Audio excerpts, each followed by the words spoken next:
listen, like, yeah, in a scenario where I would have had the option to advise on something like that, I have artists who can probably confidently say I've talked them out of it, right? For all the same reasons. But in certain cases, I do actually think it doesn't matter. Like, when you're not looking to like play the game, and you're just looking to, maybe you have like a niche following that is like building, and you've been putting music out or you've been playing shows, and you feel the hype is there right now and you have to capitalize on it. Like, you don't need to play the like Apple Music and Spotify games. You don't have to go for press stuff. Like, just put your shit out, like, and that in those cases, it's like, if that's the right time frame for it, for your own kind of little niche community, then like, do you, like, I think that's fine. And then I also think like for other times, like last year I had a release where it was out in February, but we announced it in December with a single. And even with singles, I usually wouldn't advise for people to put them out in December either, for the same reasons. But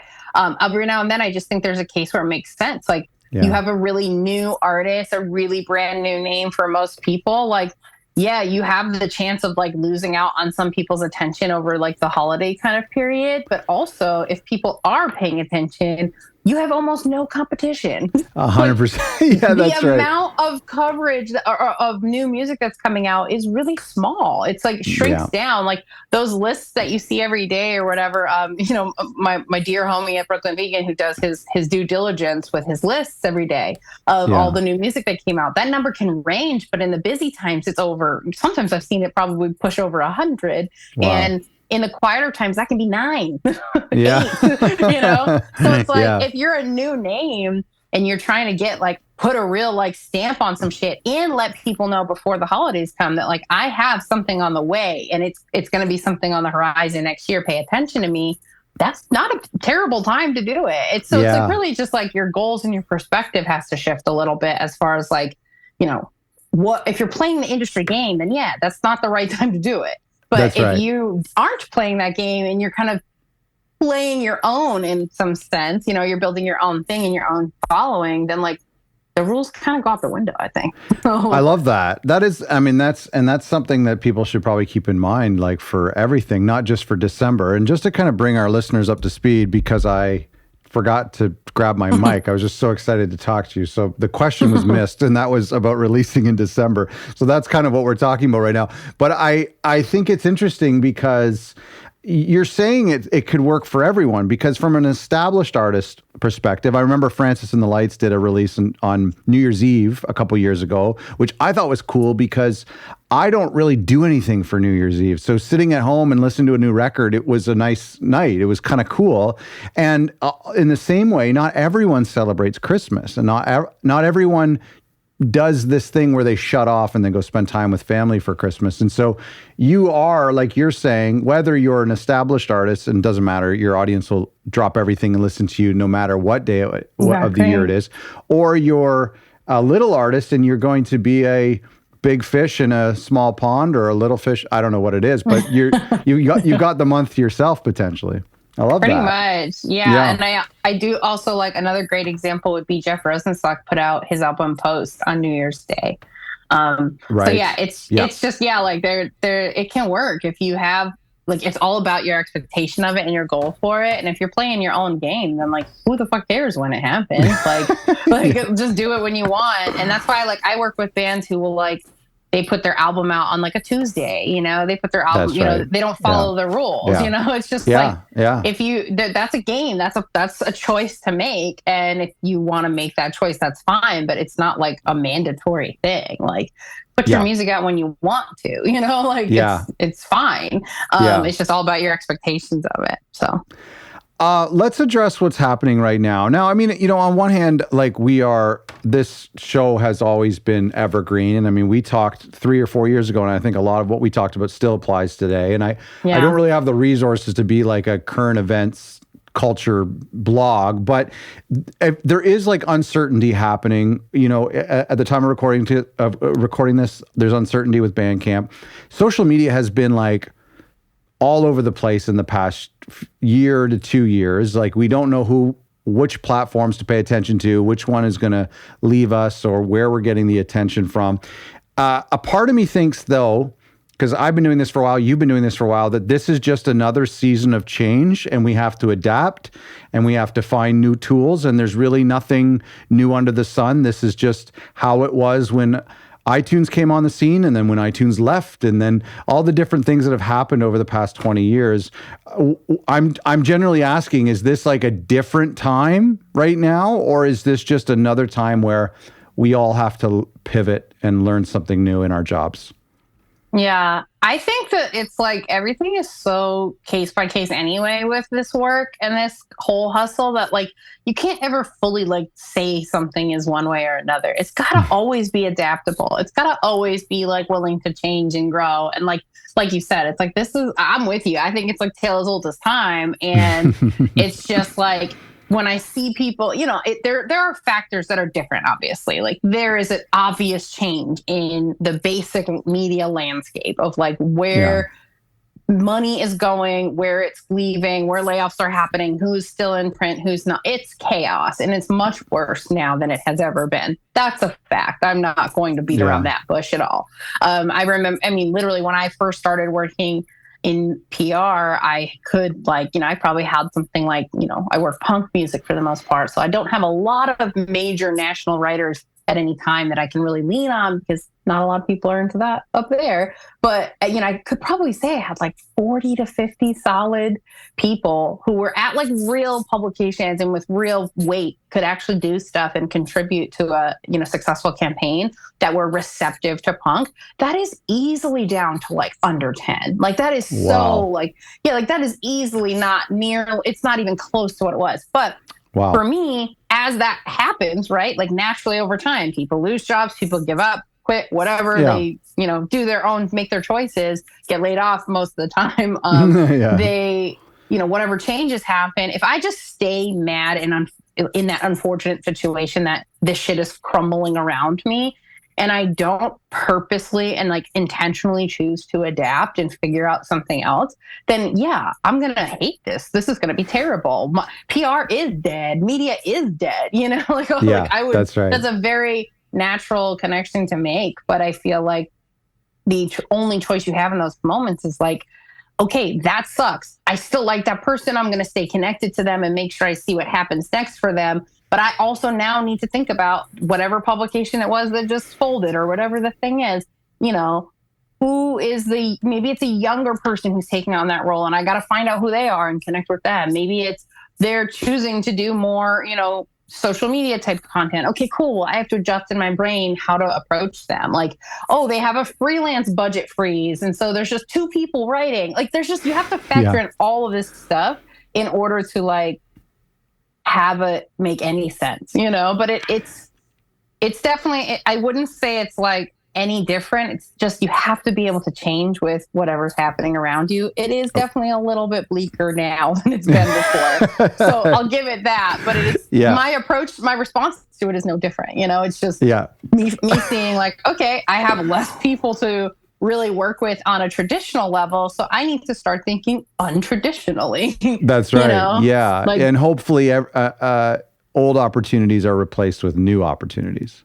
Exactly. If you're willing to adapt and like figure that out and like put that into the world, then like you will find something else. Like I always do. Like I need to remind myself of that when I have the tough times, when it's like, you're putting all this effort into finding people and making these connections, and you're just getting hit with no, or you're getting nothing at all. That's my favorite. That can feel, if you're in that, sometimes I'll get into that phase of like, it's like it feeds itself. Like one pass will breed like 5 more for some reason. Like they multiply. So I'll be in that place for like 2 weeks of just like, man, this fucking sucks. I need to update my resume. This job is done. Like if you let yourself fester in that, that's how it can get. But there was always something new. There's something always happening, whether it's a new band that inspires me, or I meet somebody new who has some, whatever connection thing, the thing that they're doing.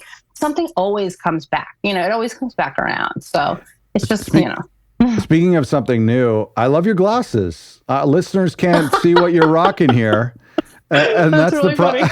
They're beautiful. Speaking of something new, thank you. Yes, I had the red glasses for a very, very long time, but my son broke them.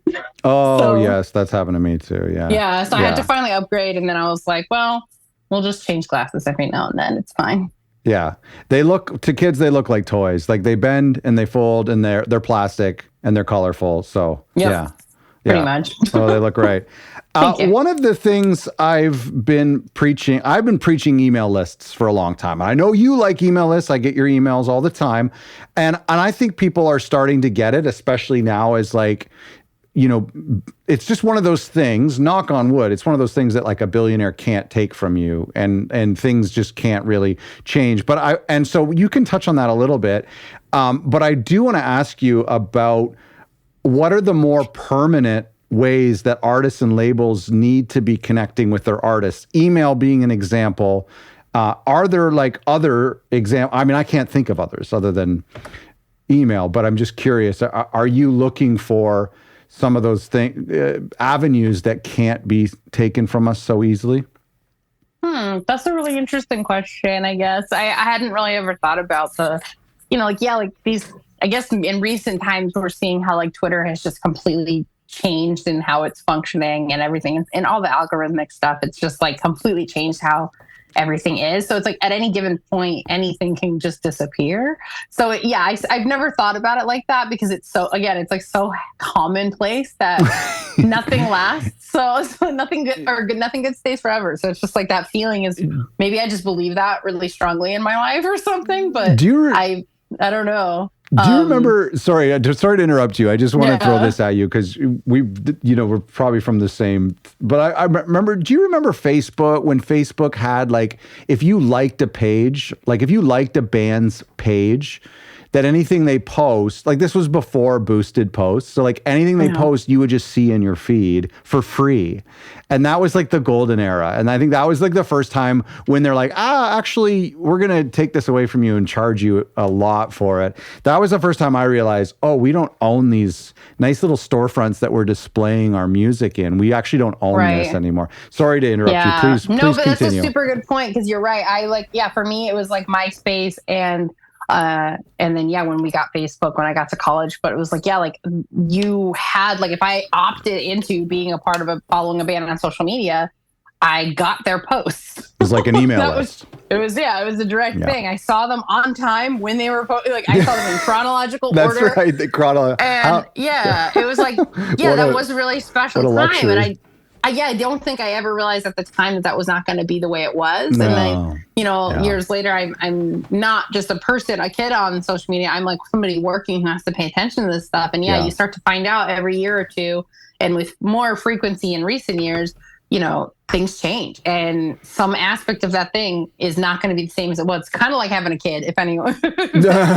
As soon as you get used to something and you build a strategy around it and you get used to it and you're comfortable, then that shit's going to go and change. There's a new CEO. There's something going on, right? So I think email lists is, your email lists and any kind of list. Some people have like their Bandcamp list, which I highly encourage you to export that shit. Yes. But like wherever you've kind of collected people's contact info or whatever, merch store, sometimes it builds you a list, whatever. That's your holy grail probably, because you're right. Nobody can touch your email is still protected. Like that is your email. So there's that, but then, a caveat of that is the, spamminess of it and how your stuff can still get lost in there, but problem for another conversation. I think the other stuff that you can think about are things like Discord.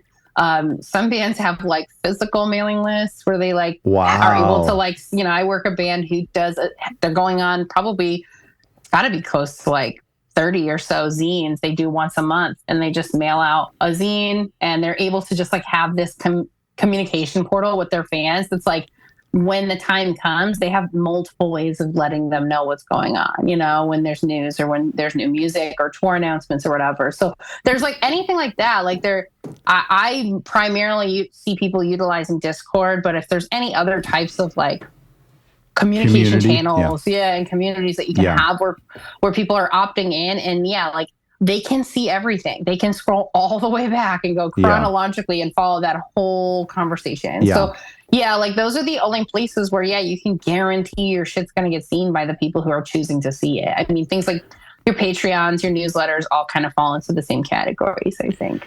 I got to go back to this in person mailing list, like this snail mail, because we did it once too with postcards, and it was a little bit costly because we printed in color, and it was just kind of a fun experiment. But this zine idea, I mean, you're talking about like one of one. You're creating putting yourself in a position where you're one of one. I mean, they're not getting any other mailings from bands, most likely, and now if you're doing a zine, they're going to be anticipating it. And I'm just thinking, even like from an American perspective, like I know that your postal system is like really affordable. And so like, I think for like a black and white folded zine, I mean, it would not be costly at all for 50 of these or 100. Like that's a genius idea. Yeah. I love they make it themselves, and it's a subscription model. So it's fairly genius, and it's just like, they're also the kind of band that like stands for something, and they have something to say. So having a monthly thing where they put their words into, or their lyrics or their art into, a package like this, it's just, they're world building with that shit. Like that's the real crux of it. True. They're building a whole universe around their art with this kind of stuff. And they have this like direct channel to talk to them. Like when they have new music on the way, well, they have a monthly zine. So the month beforehand, they can tell people about that new music. They can put a QR code in that shit if they want. Like they can really play with that, and that's right. There's just a lot there, but it's a subscription model. So just like a magazine would get subscribers, this band has their own, Is it free? No, it's $5. Okay. Yeah. $5 a month? Yeah. Okay. There's probably, I don't know like the numbers. There's probably like a package, like if you paid X amount, like those types of things. Yeah. Sure.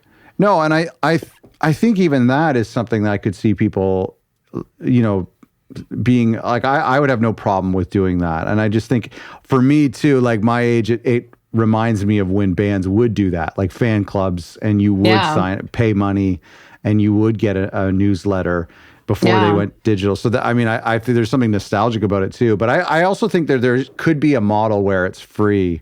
Yeah, really I think so too. Yeah, there totally is. And I mean, I feel like also it's probably like, I don't know for sure, maybe it wasn't always free, but that can be the type of thing where you start it as a free thing, but when you start to realize you have a fair amount of people in there and you want to utilize it differently, you can implement different kind of subscription. It's basically Patreon, like it's that's right. It's that model, it's just.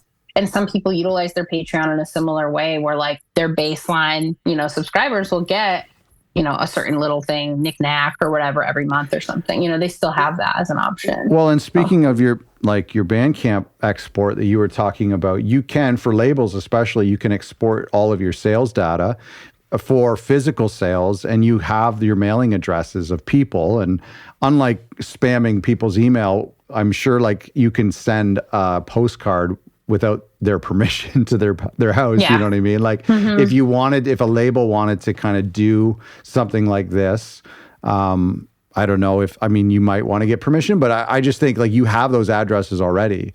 That's not one where I've ever, if you're a label and you have their addresses because they bought something from you before, the purchase is the permission. I don't know if that needs to be more legally clear. I don't think so. No. I'm breaking the rules or something. To me, I feel like you opted in basically for that purchase, and I'm not sending you like, it's like, it's always going to be something cool, That's so right. Like, yeah. It's never going to be something whack. So, and that's, maybe that's something that's not as obvious to other people, but it should always be like, don't overuse that, like don't abuse it. But I think even a monthly little flyer or something, like buy a printer on Amazon or buy a used printer somewhere and print those out yourself and send out a monthly flyer. That's not even that expensive. It's so cool. I know I'm putting you on the spot, but I'm curious if you have other examples of like in-person marketing, like,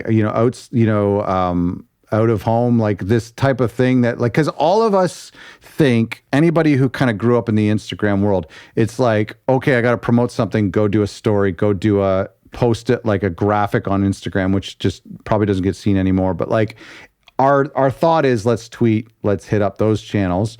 This zine obviously is an incredible idea. Are there other examples that you've seen of like cost effective, like in-person marketing?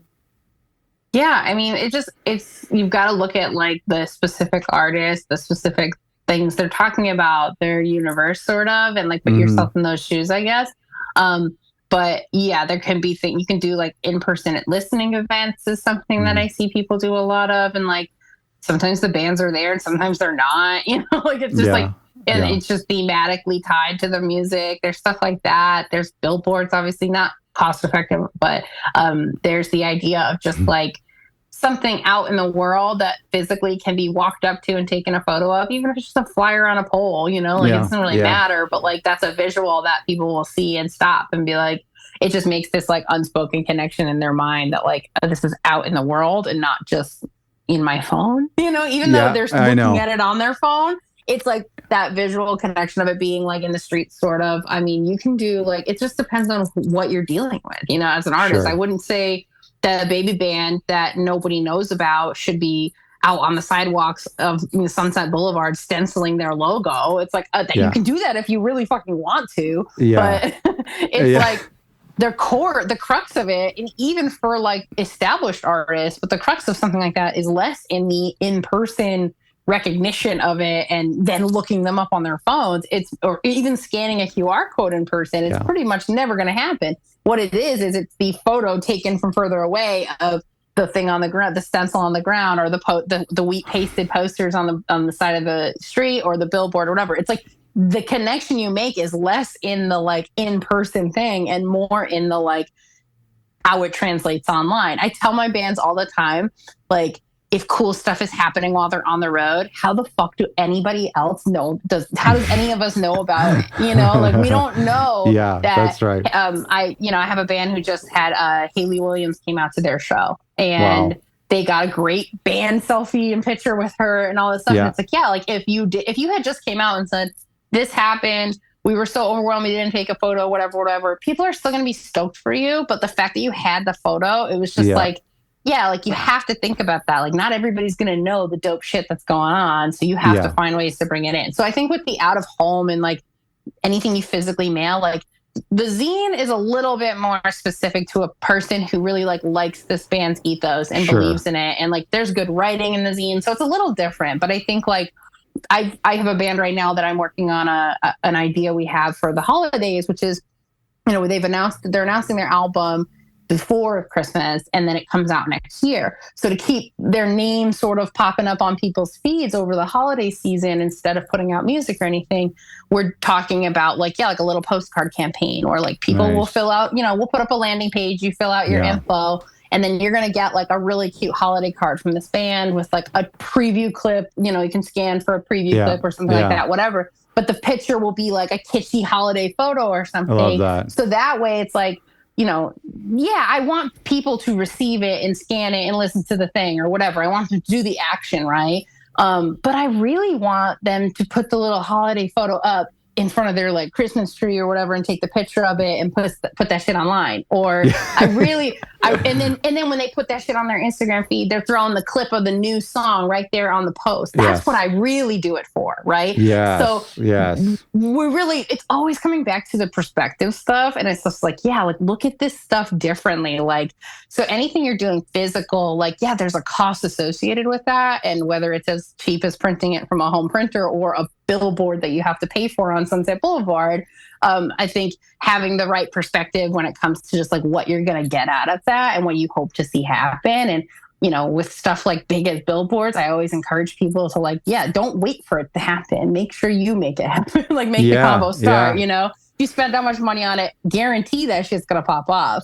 But, for a smaller artist or label doing something on their own, it's like you still have to, whatever you do physically in the world like that or mail to people, you have to remember how it translates back online and really set it up with that in mind.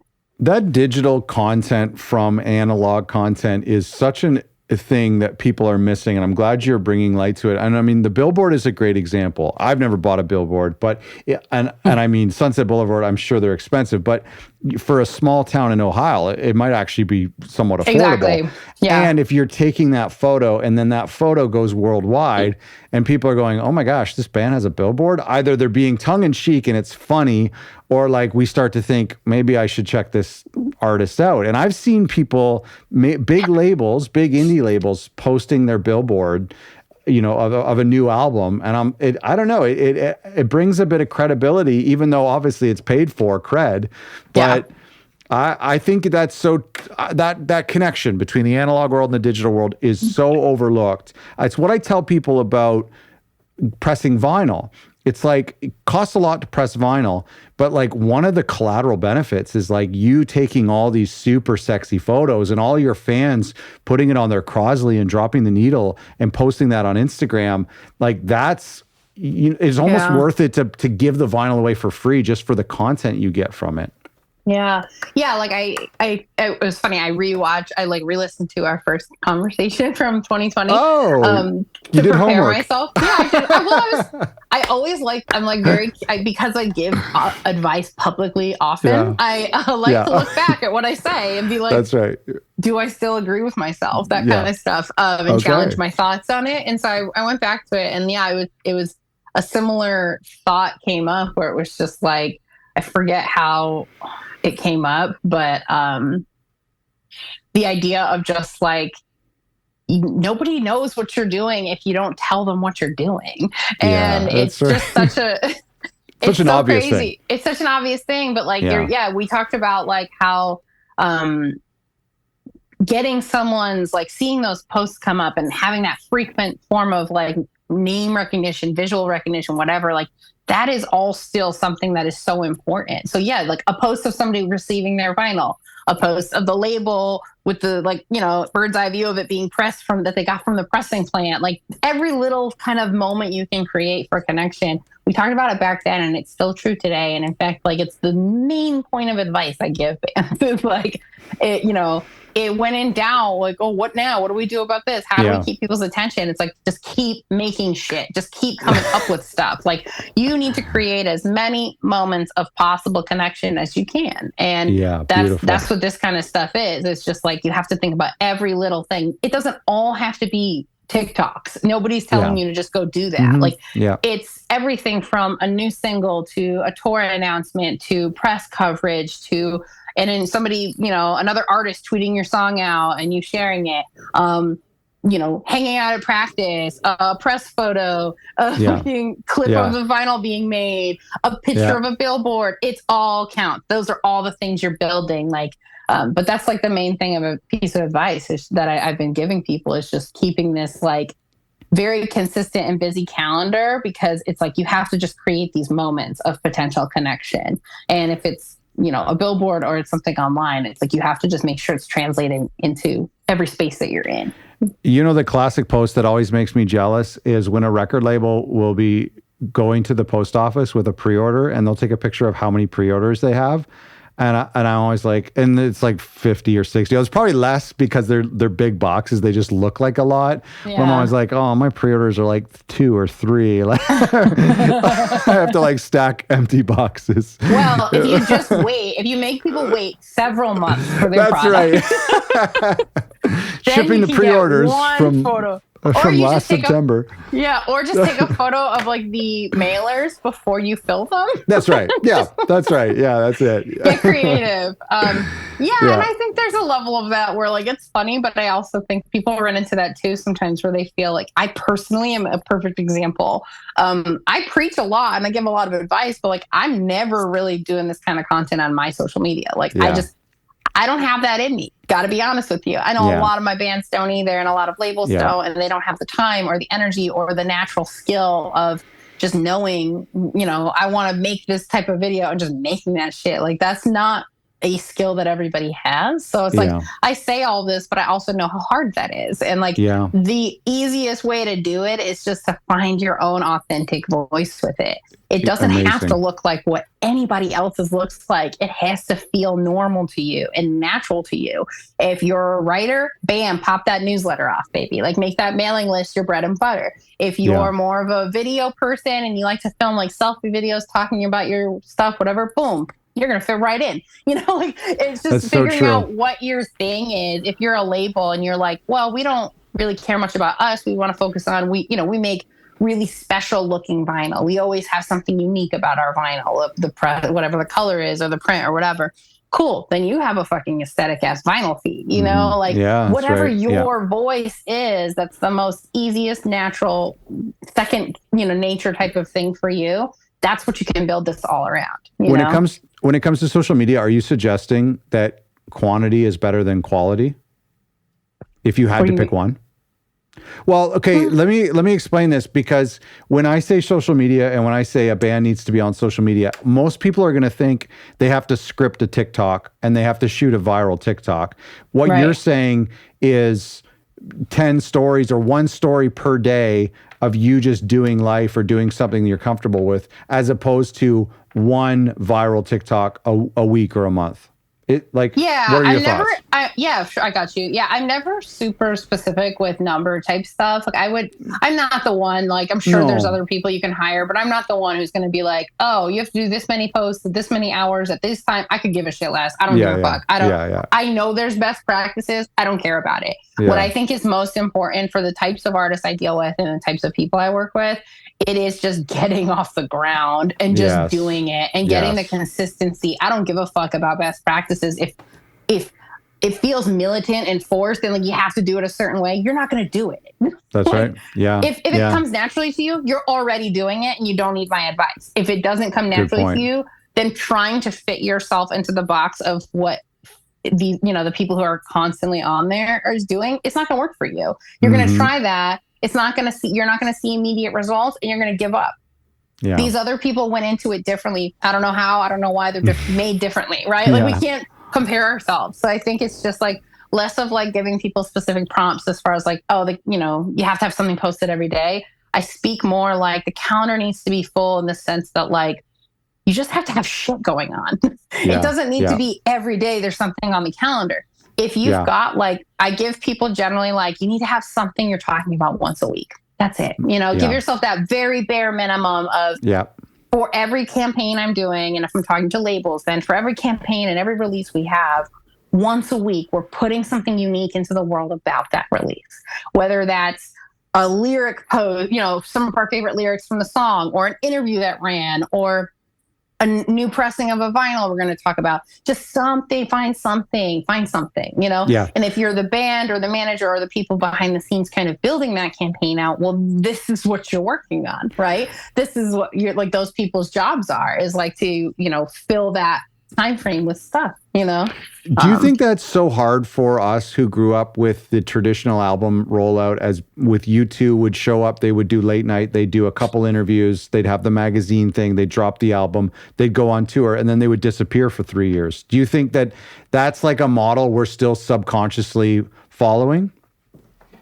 Probably some people. Yeah, for sure. I'm sure some people are. And I think for some artists, that model's probably better. I don't know that everybody needs to be online, Right. I have artists that are not very online, but their fans are. So as long as like their whole strategy is just be in the places that they're in. You don't have to be posting every day. You don't have to post every week. I don't give a fuck, but be in the places that they're in, that kind of things, and have the most current information that they need about what you're doing available everywhere easily. That's really like, you don't have to be it doesn't work for everybody. It's not the right fit for everybody. Yeah. So the thing is just that it comes down to like the type of artist it is.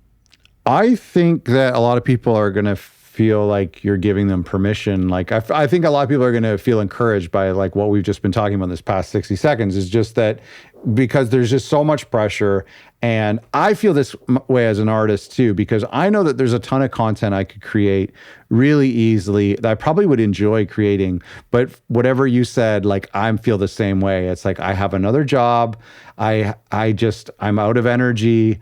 And I'm not, for some reason, I'm not drawn to it. So I think that a lot of people are going to appreciate this permission that you're giving them. Yeah. It's real. It doesn't mean that like you make your own choices. So if you don't want to do it, you don't got to do it. But if you're literally listening to a fucking podcast about PR, like you're obviously looking for some kind of, like you are obviously not someone who doesn't care. Like you're somebody who does care to some capacity. So it is helpful to hear, I think, that like you don't have to fit the mold of what anyone else does. Just find the way it works for you and let it build, like grow naturally from there. Like, if you can like just get yourself to do stuff consistently, then it's a lot easier to add new ideas onto it or to embellish it, or once you start to see that, like, okay, I have the rhythm right, like, and my expectations are always down at the dirt. I live life with low expectations. It's the only way you can do it. So you go into that with thinking like, hey, my only expectation is that I'm actually going to be consistent with this shit. And then if you can meet that, step one, then build onto it. Like, I feel myself falling into this trap all the time where I see what other people are doing and I think I'm not doing enough. And it's just like, it's such a human experience. It's not exclusive to the music business. It's a very normal thing that we are all doing at all fucking times. But if you can just like separate that in your brain every now and then, and remember that, like, no, I got to make it work for me first. And then I can look at what other people are doing. And maybe I take inspiration from it instead of feeling like it's this like thing that's keeping me down. It's just like, do your own thing. No, I love it. I love that. That's so good. Let me ask you a little bit about something that is often on my mind when I'm promoting a record, my own records, or if I'm just watching how like other people promote a record, and that's the topic of luck. And I'm kind of curious about what your thought is. Like, you're doing this full time. I know you've had times where a record is just like hit like right at that moment, and then the complete opposite.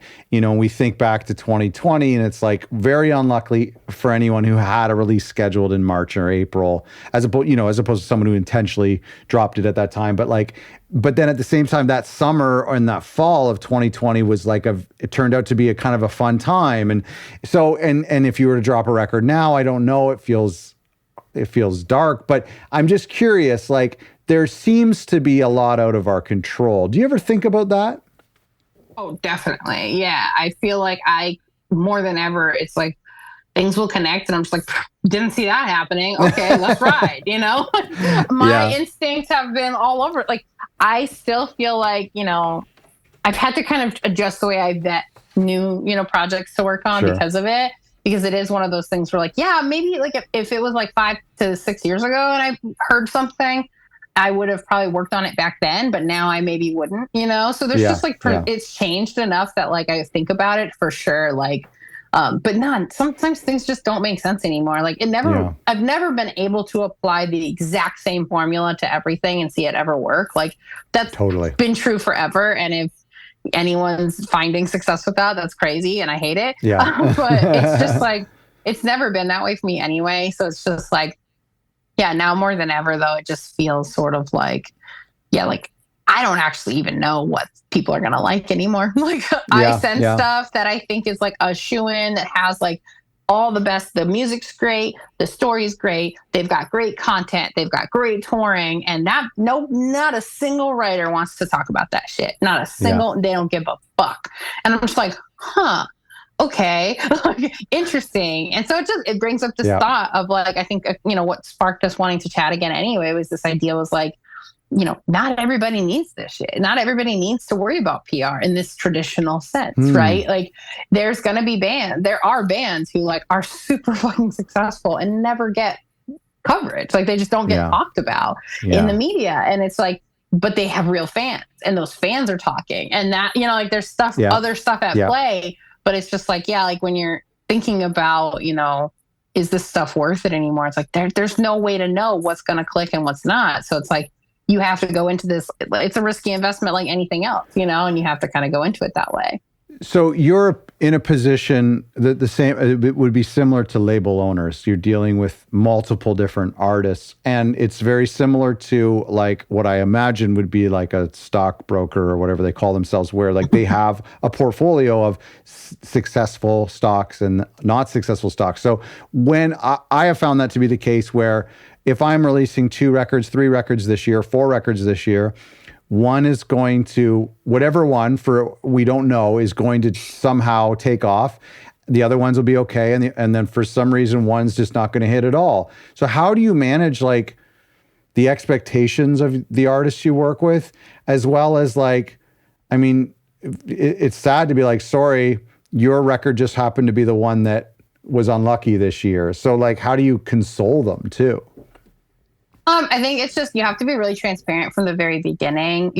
Before you're even working with somebody, I feel like I have to just, like I said, my vetting process is a little tighter now. And like, things I would have probably said yes 2 years ago, I'm saying no to now, because it's like, I've had to kind of just like everybody else, it's like I've had to condense I have less time.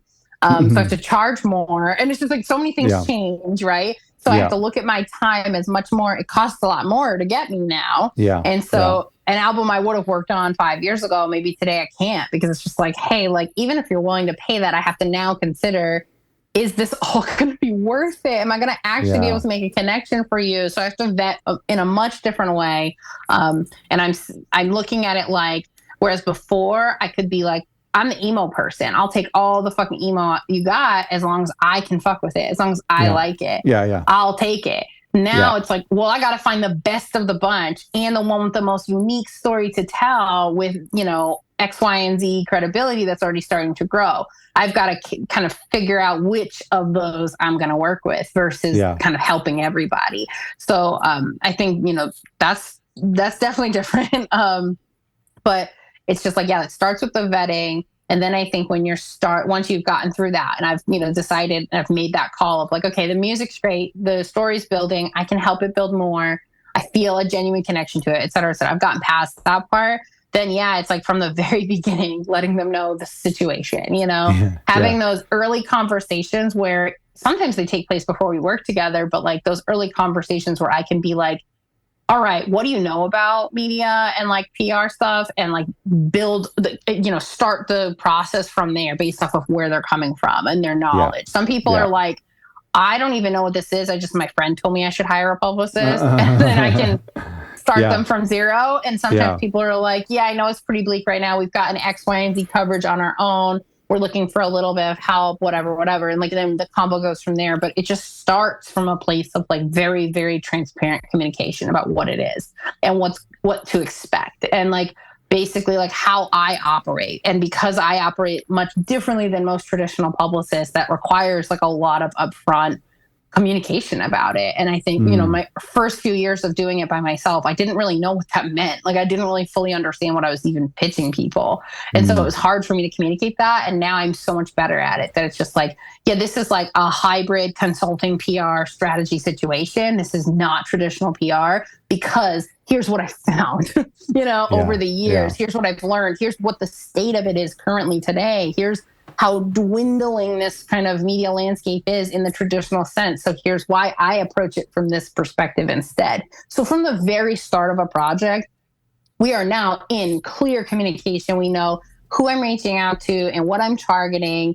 We know, okay, we're doing, part of it's consulting. So we're doing monthly calls. We've got those set up, whatever. Like, we are very clear from the jump what's going on and what the expectation is. So that way it's like, they know what I'm working towards. And then as I work on a project, it's clear communication throughout. It's frequently sending full feedback reports and letting them know, like, here's who I've reached out to, here's where they're at.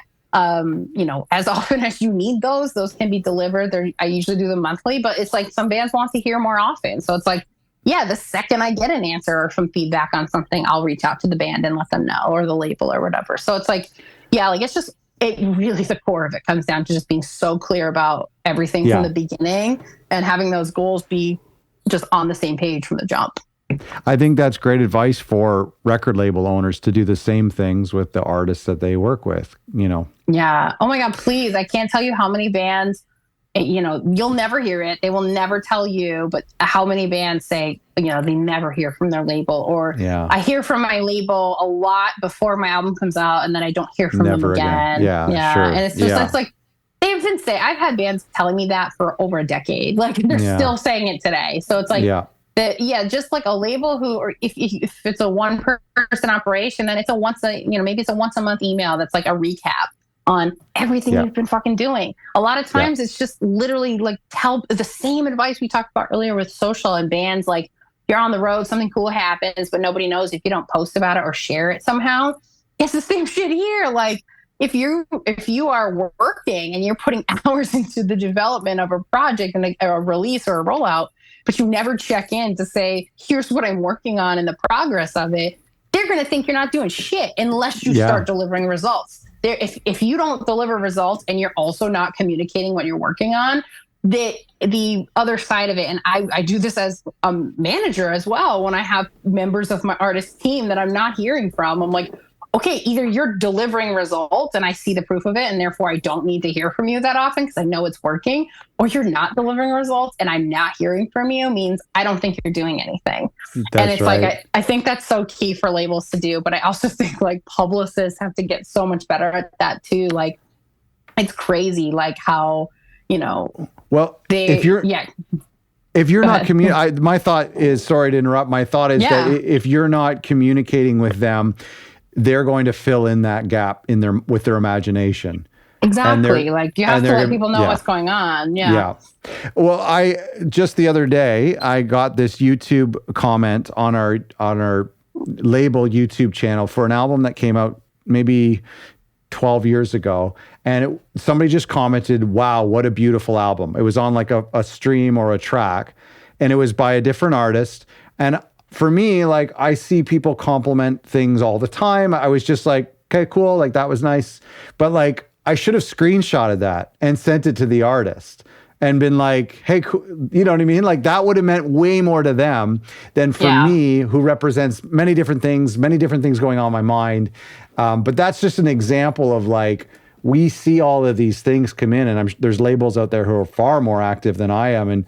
And just don't think that, like, I don't think you can provide an artist with too much information. I think they'd be glad to hear anything if it's about their career. Yeah, and even if you have no results, like, please get the same for, I say the same to publicists too, like, or anyone working for an artist or something. Like, even if you don't have results yet, but you're working towards them, if you are honestly working towards them, then you should have no trouble updating them on what you're working on, right? If you're not working towards them, or you're dishonest, or you promise things you can't actually deliver on, well, then I understand. And I think you've got more shit to figure out than if the artist knows what you're working on or not.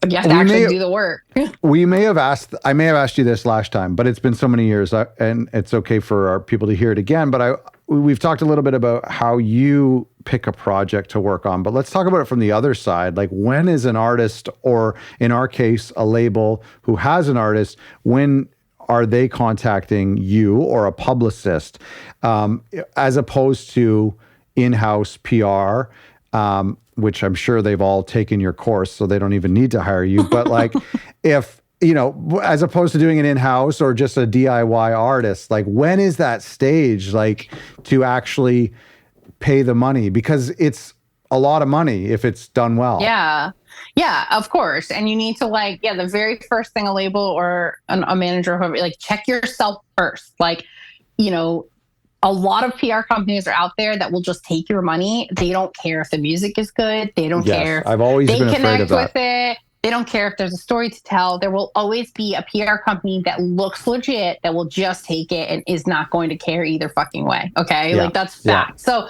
before you when you're in the position of like, should we or should we not, you have to go into it knowing that that's still a possibility. Okay. So like, you could end up in the wrong situation. That means that, like, who you end up hiring is so fucking important, and how you, as the person hiring them, can vet that situation. Like, you have to vet them in the right way. So I think the first thing is checking yourself means, like, let's say you have an album or whatever, and you're like, should we bring in outside PR, or should I do it myself as the label owner or whatever? You have to analyze that individual artist and that individual project. First of all, quality. We got to start there. I think that there's so many times, I'm sorry to say this, but I have to put it out there publicly, because I see people complain a lot on the internet, which is what it's for. I see a lot of people complaining about my, releases that don't get picked up, that PR is not worth it because nobody talks about my shit anyway.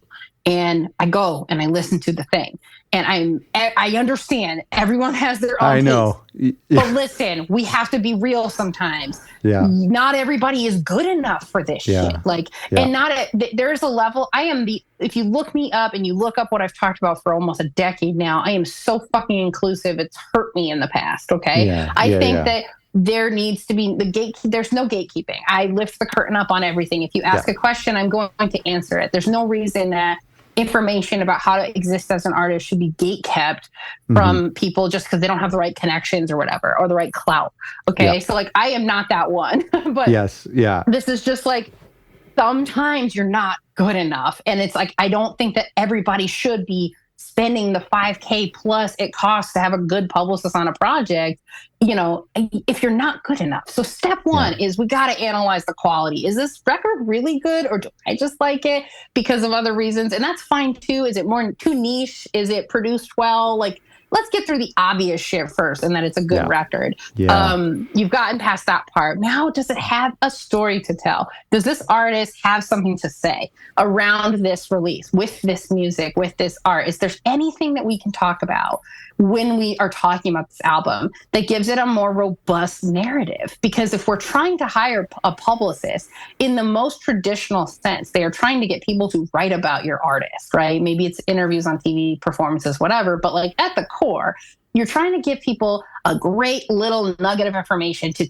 talk about, right? You have to give them a story. So yeah, you've got a great record, but do you have a good story? Like, is there something to talk about around the release? Wait, so you're saying that like a new alternative rock album, that's not enough of a story just to say it's a new album? It's not. Unfortunately, it's not. And it is also always so funny to me when like I'll get like, oh, trust me, still get people who pitch me because they think that I'm like, I'm a journalist. And so that happens to me pitches, too. Yeah. I get pitches and I read them and I'm like, yeah, no shit, PR is harder these days because a bunch of you people are in the inboxes flooding it out because they're pitching me and they're saying to me like, this band I've never heard of. I have no recognition of their name. And it's like the language is written like I'm supposed to know like their most impressive work yet, their most personal work yet. And I'm just like, I don't care. First off, I know. It's all personal. But it's just like but yeah, I see language like that and I'm like, oh man, I don't even know what this sounds like. I don't know anything about this. Why would I, that doesn't do that language does nothing for me. And it's like an email that gets deleted, and it's see like that all the time. Yeah. And yet we're getting them by accident. So it's like, imagine the people who are supposed to be getting those. If their inbox is full of that stuff, of course my shit's going to be harder to find. Like y'all are making this harder on everybody, but that's another fucking thing. It's so true though. It's real. So it's a little bit about like, okay, so is there a story? Yeah. Is there a story? Like you have to have something genuine to talk about. And it's like, sometimes it's the obvious thing. I've tweeted about narrative and story before. People can look it up if they want to, but, and I'm sure I can talk about more, what that means. If anyone has questions, they can reach out, but like it doesn't mean, sometimes that's, we got in a car crash before we made this record, or somebody's dealt with a loss in their life at a very particular moment and we made a record about it. Like sometimes the stories are very obvious, right? Yeah. And other times they're not. And like, if you have a record that had the band, when you talk to the band, you're like, yo, tell me about this album. And you're genuinely interested. You've listened to it enough, but you want to hear more from them and you prompt them with that. And you don't really get much. If you get like, so we made it with the homie hair. We did that. We tracked it live. We used this effect. If you get that kind of stuff, it's like, and you're not getting any real meat of like, what are we talking about with these songs? What is the statement when somebody listens to this, what do you want them to get out of it? What is the hope that, they're connecting? What are they connecting to in the first place? If you don't get much out of somebody when you prompt them with questions like that, that's probably a pretty good sign that they're not the one. You probably shouldn't spend the however many thousands of dollars it's going to cost to hire a good publicist because they don't have anything to say. Maybe it's worth, hiring somebody to just like consult on the project so you can get some help or whatever. Maybe like, hey, we can't get a story out of these guys, but they have great record and we know there's more there, but they don't understand how to, they can't tap into it themselves. Hey, maybe that's a worthy spend, right? Help figuring that shit out. But it's probably not worth it to do PR if you don't have anything to talk about. And if you just have a great record, I'm sorry, that's like just not enough anymore. And it's just unfortunate that that's the case. And listen, there's always going to be outliers to everything. There's always going to be writers who hear this and somebody says, I'll listen. If it's good, I'll cover it. It's like, okay, cool. Prove it. Like let me see that shit, walk the walk. But obviously there's always cases where, good music does get ahead. But I think in general, you have to cut through a lot of noise. So, you have to have these things in place. So yeah, I think it's like the music has to be great. The story has to be great. And then, you have to be out there. You have to be working. You have to be pretty active in order for it to really crack through and for it to feel like it's a good time to do PR. There's very rarely the case where a band is like brand new, first release out the gate, never played a show before.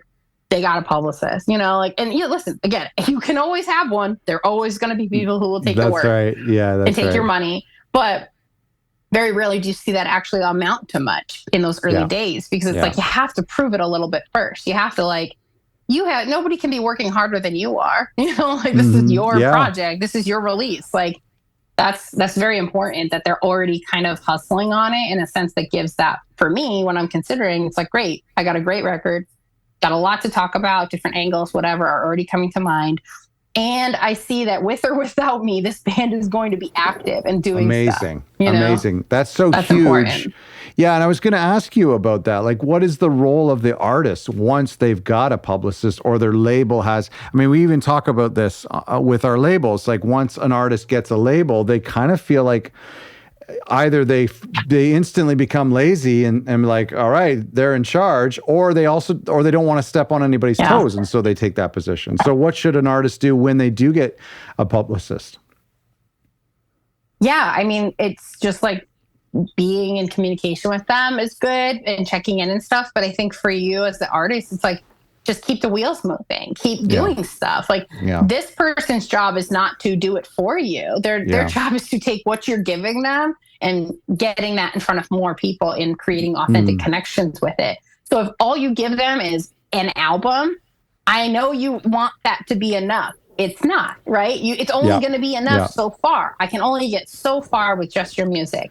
When you start adding in other elements, now I've got great photos. Now I've got interesting album artwork with a story behind it. Now I've got a music video. Now I've got acoustic session. Now I got the tour announcement. Now I got, this person's active on social media. I got a post that's kind of popping off, whatever. Like, I've got stuff to work with, because what I'm doing is I'm trying to make these connections. If I'm working with an established artist, it's a little bit easier. You don't have to be as thoughtful about everything because people know who you are.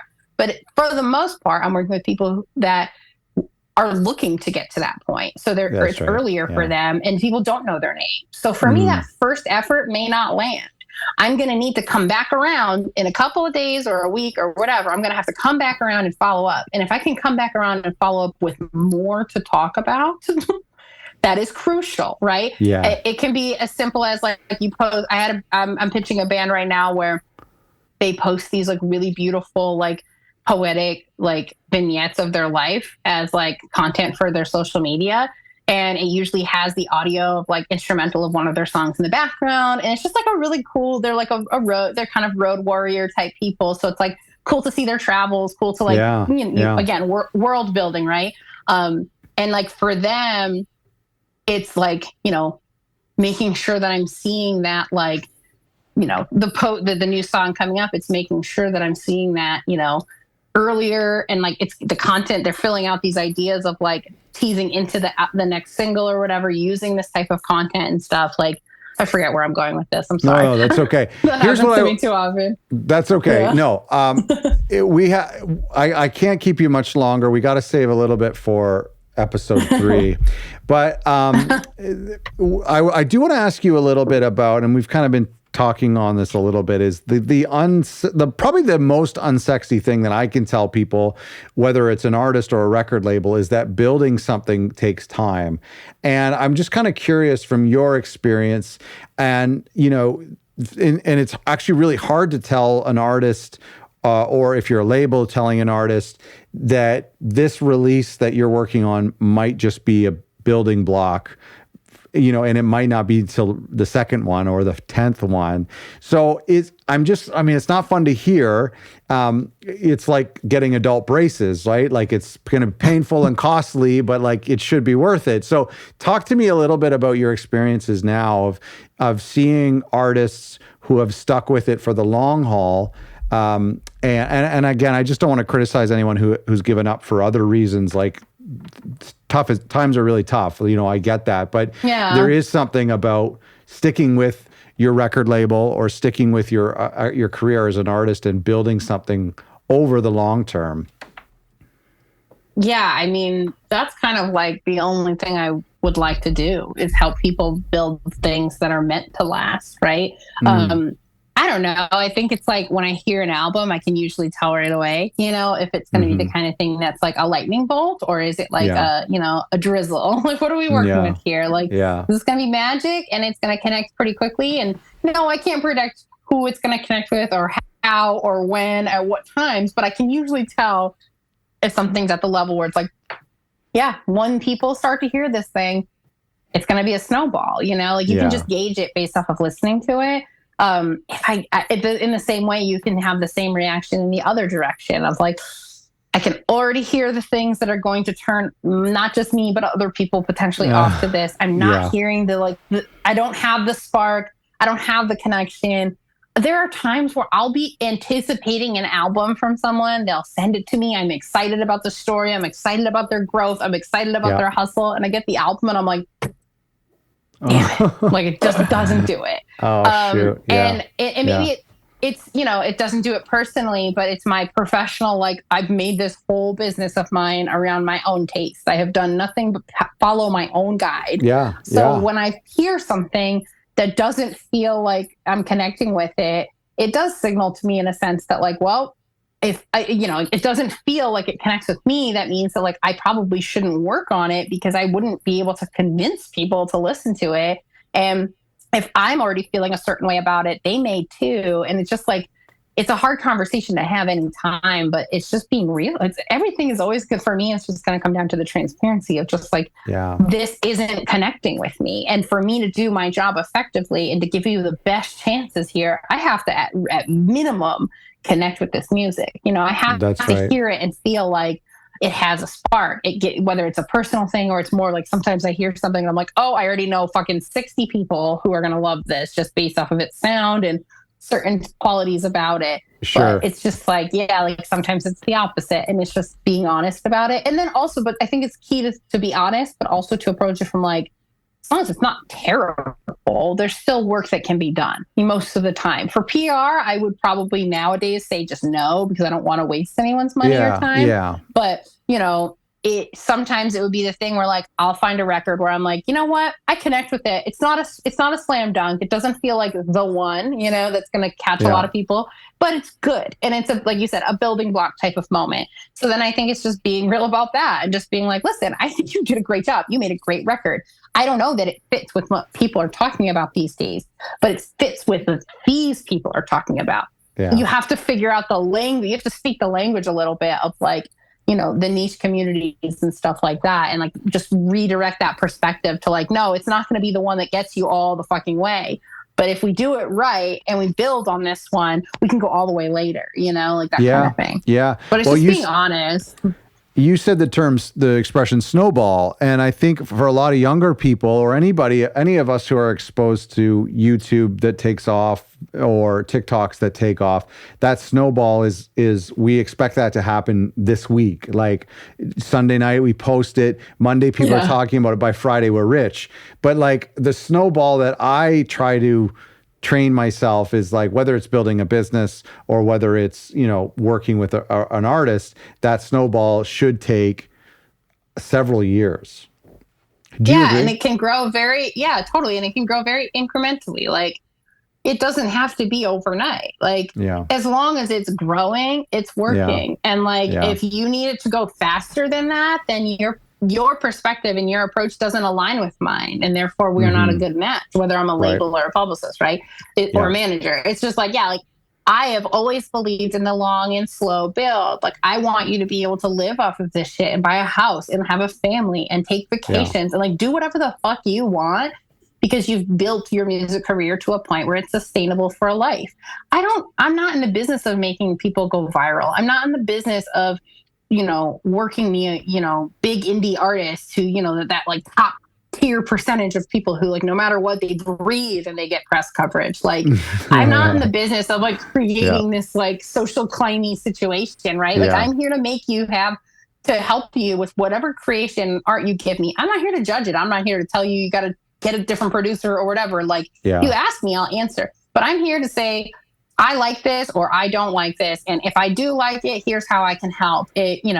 I'm thinking of the big picture. I'm thinking of a holistic approach and not so much like, in micro, oh, we have to get X amount of views or whatever, and then we repost it if we don't. Like, I'm not here for that, you know. Like, I'm here to help you build a career, and that shit does not happen overnight. And the times that it does, I've had random little moments where an artist just completely takes off, and I'm just like, okay, word. I knew that shit was gonna work, and it's just nice to be validated. Yeah, but it's just like, there's never any rhyme or reason to when it happens. It just does, you know. Yeah. That's such great advice, and we've seen you do that. We've seen you build something slowly and make it worthwhile and make it valuable over time. And so, anyway, thank you so much for doing this. It's always so much fun to chat with you. You are the OG of other record labels, and it's so fun to chat. I can't wait till we do it again. So thank you for. There's so much more I would ask you about. Well, we will do a part 3 in 3 We more will do years, a part 3, yeah.